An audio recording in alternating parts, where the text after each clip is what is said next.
बिहार में सबसे बड़ा भूआकृतिक क्षेत्र किसका है? बिहार में सबसे बड़ा जो भूआकृतिक क्षेत्र है वो है, स्पष्ट है इमेज देखने से ही, कि गंगा का मैदान सबसे जो है आपका बड़ा भूआकृतिक प्रदेश है। सबसे छोटा भूआकृतिक कौन सा प्रदेश है? शिवालिक क्षेत्र, सोमेश्वर पहाड़ी।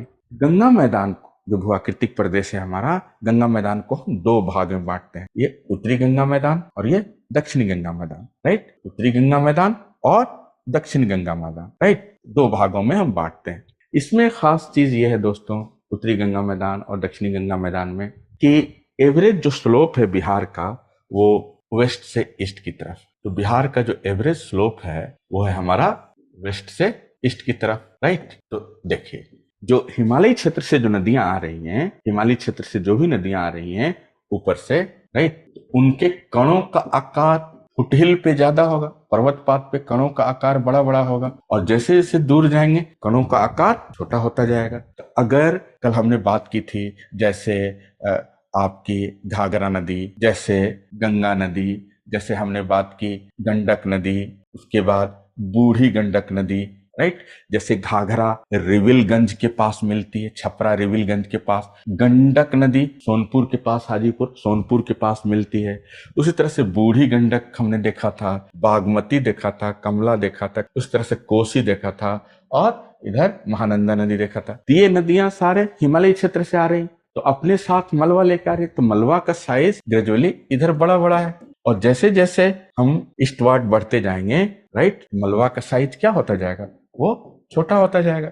एक इतिहासकार हैं अलबरूनी, अलबरूनी ने भी इस चीज का अध्ययन किया था कि माउंटेन के फुटहिल से अगर पर्वत के पात से अगर हम दूर जाएंगे तो पर्वत के पात पर बड़े बड़े पार्टिकल होंगे, और पर्वत से दूर पार्टिकल की साइज क्या होती जाएगी? छोटी होती जाएगी। तो कभी इस तरह का क्वेश्चन आ जाए कि जो मोटे मोटे जो बड़े बड़े मिट्टी के जो दाने हैं, पेड़, जिसको हम पेड़ बोलते हैं, पेड़ मतलब मिट्टी, पेडोलॉजी पेड़, तो बड़े पेड़ कहाँ पर होंगे अपेक्षाकृत? तो इन क्षेत्रों में पश्चिम की ओर, और छोटे पेड़ कहाँ होंगे? ये पूरब की तरफ। और देखिए इसी चीज को अगर हम बात करें आगे, तो आप देख सकते हो कि जो मिट्टियां होती हैं वो सामान्यतः दो तरीके की होती हैं। जो जलोढ़ मिट्टी है, जो नदियों से जो मिट्टियां बन रही हैं, वो सामान्यतः दो तरीके की होती है। एक को बोलते हैं खादर, दूसरे को बोलते हैं बांगर। अगर इसकी हम बात करें ग्राफ के थ्रू, जैसे मान लीजिए कि ये हमारे नदी घाटी, राइट, मान लीजिए कि कोसी नदी में बाढ़ आया,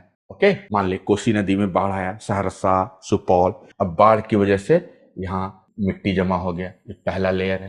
इस बाढ़ की वजह से मिट्टी जमा हो गया, पहला लेयर है, राइट। फिर एक दो साल के बाद पुनः इन क्षेत्रों में बाढ़ आ गई, फिर बाढ़ आ गई, इन पुनः इसी क्षेत्र में दोबारा से सहरसा, सुपौल, अररिया, मान लिया कि इधर फिर से बाढ़ आ गया। तो ऊपर वाले को, नए वाले को हम बोलते हैं खादर, खादर मिट्टी, और जो पुरानी मिट्टी है उसको हम कहते हैं बांगर, खादर और बांगर। इसमें थोड़ा सा लाइम का अंश होता है, लाइम का मतलब चूने का अंश ज्यादा होता है, और खादर ये नवीन मिट्टी है, न्यू होती है। कभी भी भूल जाए तो आप याद रखिए, जैसे कोडवर्ड है, उसका एक्रोनिम है खान, मतलब खादर न्यू होता है। खादर मिट्टी ये ऊपर में और बांगर मिट्टी नीचे में। ठीक इसी संदर्भ में अगर बिहार की हम बात करें दोस्तों, तो देख सकते हैं क्योंकि नदियां वेस्ट से ईस्ट की तरफ आ रही हैं, और समानतः मोटे कण इधर है और नए कण इधर है, ये अधिक बाढ़ प्रवण है नीचा होने के कारण। यहाँ नवीन मिट्टी, इन इलाकों में नई मिट्टी ज्यादा मिलेगी, इन इलाकों में नई मिट्टी ज्यादा मिलेगी। इस क्षेत्र को कहा गया खादर, खादर। और जो अपेक्षाकृत कम बाढ़ आ रहा है, कम बाढ़ आ रहा है, मान लो कि हमने इस कलर से दिखा दिया आपको, ये ब्लैक कलर से, मान लो कि इन क्षेत्रों में थोड़ी सी ऊंचाई है, क्योंकि ढाल हमारा कैसा है, वो ढाल है हमारा दक्षिण से उत्तर, ऐसे ये हिमालय के दक्षिण से, और इधर आप बंगाल की तरफ जा रहे हैं, धीरे धीरे धीरे क्या होता जा रहा है, ये ढाल यूं है हमारा। मेरी बात समझ पा रहे हैं? तो ये ऊंचाई का क्षेत्र है, ये निचाई का क्षेत्र है, एवरेज स्लोप है, एवरेज ग्रेडियंट है 1.2 डिग्री ऑलमोस्ट, है ना। ये रीजन थोड़ा ऊंचा है, यहाँ बाढ़ की कम संभावना है। जैसे सारण क्षेत्र हो गया, छपरा, सिवान, गोपालगंज, इन सब क्षेत्रों में बाढ़ कम आएगी, यानी पुरानी मिट्टी है, इसको हम कहते हैं बांगर क्षेत्र। और अभी बताया हमने, चूंकि बांगर क्षेत्र में चूना मतलब लाइम ज्यादा है, तो किस फसल के लिए लाइन जा चाहिए? तो गन्ने की फसल के लिए। तो इस कारण से इन क्षेत्रों में गन्ने की खेती ज्यादा होती है। बांगर मृदा है, बांगर मृदा में चूना का अंश ज्यादा होता है, इस कारण से ये आपकी यहाँ पर इन क्षेत्रों में गन्ने की खेती होती है। और स्लोप कम है, इधर ढाल एकदम बिल्कुल जाकर के ऑलमोस्ट एकदम बहुत कम हो जा रहा है। अत्यधिक बाढ़ प्रवण है, मिट्टी यहाँ जमा होने की गुंजाइश ज्यादा है, हर साल लगभग बाढ़ आ रहा है। तो नवीन जलोढ़ मिट्टी को क्या कहा गया? खादर। तो इस तरह से प्रश्न आ जाए कभी कि खादर किस जिले में मिलता है बिहार में, तो जो भी ईस्ट वार्ड डिस्ट्रिक्ट होगा वो खादर। आजकल ऑप्शन एलिमिनेट भी कर सकते हैं, हर कुछ रटने की जरूरत नहीं। तो ये खादर। और जो वेस्ट वार्ड है जो रीजन, इनको हम कहते हैं बांगर, जैसे छपरा, सिवान, गोपालगंज, हमने इन क्षेत्रों के नाम लिए। तो देखिए शिवालिक हो गया, दूसरा हो गया गंगा मैदान, खादर और बांगर। अब जरा देखिए इसी गंगा मैदानों की जो एक सबसे खास अहम विशेषता है वो है टाल क्षेत्र।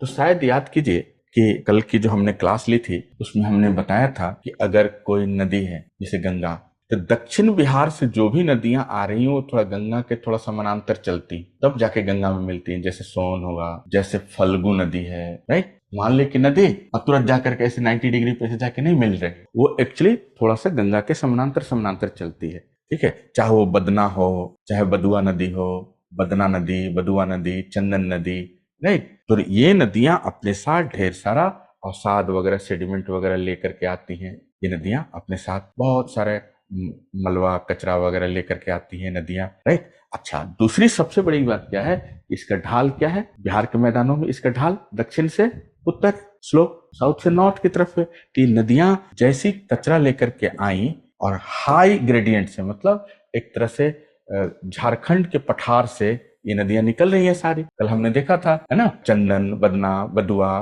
फल्गु, ढाधर, है ना, सोन। तो ये सारी नदियां जब से जैसे ही पठारी क्षेत्र को छोड़ के मैदानी क्षेत्र में आई, एक तो इनका ग्रेडियंट ज्यादा, स्पीड ज्यादा है, और यहाँ तक आते हैं एकदम ग्रेडियंट बिल्कुल ढाल शून्य हो जाता है। तो जो भी माल मटेरियल मलबा लेकर के आती हैं वो क्या करती हैं कि यहाँ पर जमा कर देती, टाल लगा दिया। एकदम ठेठ भाषा में से आम भाषा में याद है कि टाल लगा दिया। क्या चीज टाल लगा दिया? नदियां अपने साथ गाद, मलबा, और ये खास तौर से विशेष तौर से एक क्षेत्र है आपका मोकामा का बेल्ट है, ये टाल क्षेत्र है। और इसमें मूंग की खेती की जाती है, चने वगैरह की खेती की जाती है टाल क्षेत्र में। ये कहाँ पे?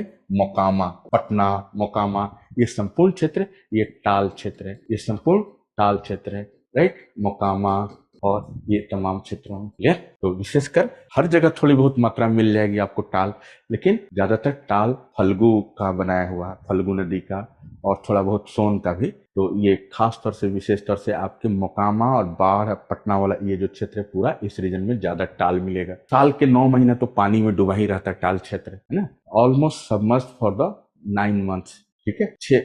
9 महीना तक लगभग ये पानी के अंदर डूबा रहता है। थोड़े समय के लिए, अवधि के लिए खुला मिला। 3 महीना में क्या उगाएंगे? तो भारत में सबसे कम समय लेने वाली जो फसल होती है वो मूंग, 48 दिन में तैयार हो जाता मूंग। तो मोस्टली दलहन वगैरह लोग, यहाँ किसान लोग, अब बहुत अच्छे लेवल पे दलहन होता है इन क्षेत्रों में। ये टाल क्षेत्र आप देख सकते हैं अपने मानचित्र पर, ये है हमारा टाल क्षेत्र, ये कंप्लीट टाल रीजन है, यही बिहार का टाल क्षेत्र। तो आप मैप में देख सकते हैं यहाँ कौन सा जिला पड़ेगा। तो बाढ़ है, पटना है, मोकामा है, क्यूल है, ये पूरा रीजन है ना, टाल क्षेत्र। तो एक तो हमने शिवालिक के बारे में डिटेल से पढ़ा, गंगा मैदान के बारे में पढ़ा, और तीसरी जो अंतिम जो भू आकृतिक प्रदेश है दोस्तों, वो है दक्षिण का पठार, छोटनागपुर का पठार। तो इस छोटनागपुर के पठार में इसमें 2 भाग हैं। एक जो भाग कहलाता है, अगर इसको देखा जाए कायदे से, तो ये वाला रीजन जो है, ठीक है, खड़गपुर का पठार कहलाता है, खड़गपुर का पठार। और ये कहलाता है कैमूर का पठार, जो रोहतास, भभुआ, कैमूर का पठार। और ये मुंगेर, बांका, जमुई, ये सब रीजन, ये खड़गपुर का पठार। तब इन दोनों में ज्यादा पुराना कौन होगा? तो याद कीजिए, इससे पिछली वाली क्लास बिहार की चट्टानें हमने बताई थी। हमने क्या कहा था? कैमूर क्षेत्र में कौन सी चट्टान पाई जाती है? कैमूर क्षेत्र में, कैमूर क्षेत्र में विंध्यन चट्टाने, विंध्या चट्टाने, हीरा पाए जाने की संभावना। और यहाँ पे कौन सी चट्टाने हैं? धारवाड़ चट्टाने। हाँ, और आपको ये भी पता है कि इन दोनों में सबसे पुराना कौन होता है? विंध्या में, धारवाड़ में धारवाड़ होता है। तो ये भारत, ये बिहार का सबसे बड़ा, सबसे विस्तृत पठार है, सबसे बड़ा पठार है खड़गपुर का पठार, राइट, और सबसे पुराना भी है। बिहार का सबसे प्राचीनतम और सबसे बृहद पठार है खड़गपुर का पठार, राइट। मुंगेर, खड़गपुर का पठार, मुंगेर जिले इत्यादि में, बांका वगैरह इन क्षेत्रों में फैला हुआ। धरवाड़ चट्टाने, और मोस्टली कल को कोई भी मेटल यहाँ धातु मिलता है तो इन्हीं क्षेत्रों में धातु मिलने की संभावना होगी। इन क्षेत्रों में धातु कम मिलेगा। यहाँ पर लाइमस्टोन मिल सकता है, चूना पत्थर मिल सकता है, पाइराइट वगैरह मिलता है, राइट, और इसमें हीरा वगैरह मिल सकता है फ्यूचर में। आपके इस तरह टर्सरी में पेट्रोलियम मिल सकता है और निकृष्ट कोयला मिल सकता है। बाकी सबसे बेहतरीन क्षेत्र कृषि वगैरह के लिए खादर और बांगर। खादर में भी जो नवीन वाला है वो पूरब की तरफ, और जो थोड़ा मोटे हैं जिसके कण, जिसमें चूना है, थोड़ा पुराने हैं, वो पश्चिम की तरफ।